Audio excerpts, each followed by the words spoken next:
অন্যায়ের বিরুদ্ধে প্রতিবাদ কখনো থেমে থাকা উচিত নয়। তারেক রহমান।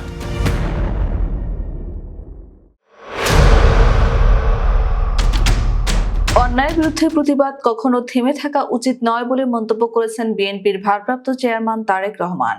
জাতিসংঘ ঘোষিত মানবাধিকার দিবস উপলক্ষে গণমাধ্যমে পাঠানো বাণীতে সোমবার তিনি একথা বলেন। জাতিসংঘ 1950 সালে 10 ডিসেম্বরকে মানবাধিকার দিবস ঘোষণা করে। সেই থেকে প্রতি বছর 10 ডিসেম্বর মানবাধিকার দিবস পালিত হয়ে আসছে। এবারে আন্তর্জাতিক মানবাধিকার দিবসের প্রতিপাদ্য আমাদের অধিকার, আমাদের ভবিষ্যৎ এখনই।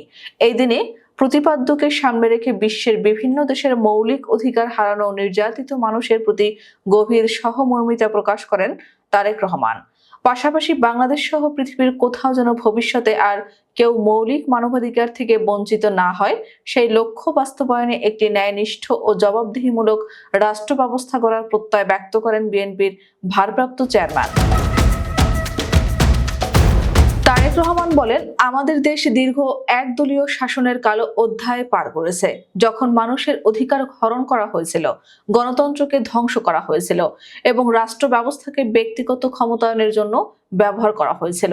এই দুঃশাসনের বিরুদ্ধে যারা দাঁড়িয়েছিলেন তারা রাজনীতিবিদ, সাংবাদিক, ছাত্র, শ্রমিক কিংবা সাধারণ মানুষ যেই হন না কেন, মিথ্যা মামলা, কারাবাস, শারীরিক নির্যাতন, গুম ও হত্যার শিকার হয়েছেন। বিএনপির ভারপ্রাপ্ত চেয়ারম্যান বলেন, অতীতে বাক, চিন্তা, প্রার্থনা, মুদ্রণ সহ নাগরিক স্বাধীনতার জন্য সংগ্রামে যারা ক্ষমতাসীন গোষ্ঠীর নির্মম নিপীড়নে জীবন বিসর্জন দিয়েছেন, তাদের আত্মার প্রতি জানাই গভীর শ্রদ্ধা। যারা এখনো নির্যাতিত ও নিপীড়িত, তাদের প্রতি জানাচ্ছি গভীর সহমর্মিতা। 10 ডিসেম্বর আন্তর্জাতিক মানবাধিকার দিবস উপলক্ষে গণমাধ্যমে পাঠানো বাণীতে তারেক রহমান বলেন, আজ আমরা এক নতুন যাত্রায় আছি, গণতন্ত্র পুনঃপ্রতিষ্ঠা ও মানবাধিকারের সুরক্ষার যাত্রা। জাতিসংঘের সার্বজনীন মানবাধিকার ঘোষণার আলোকে আমাদের ভবিষ্যৎ রাষ্ট্র ব্যবস্থা এমন হতে হবে যেখানে মানুষের অধিকার সুরক্ষিত থাকবে এবং কেউ আর নিপীড়িত হবে না। মানবাধিকার দিবসে এবছরের প্রতিপাদ্য আমাদের মনে করিয়ে দেয় যে মানবাধিকার লঙ্ঘনের বিরুদ্ধে আমাদের ঐক্যবদ্ধভাবে রুখে দাঁড়াতে হবে, উল্লেখ করেন তারেক রহমান। তিনি বলেন, এজন্য জনগণকে সচেতন ও সংগঠিত হয়ে ন্যায়ভিত্তিক রাষ্ট্র ব্যবস্থা প্রতিষ্ঠায় এগিয়ে আসতে হবে।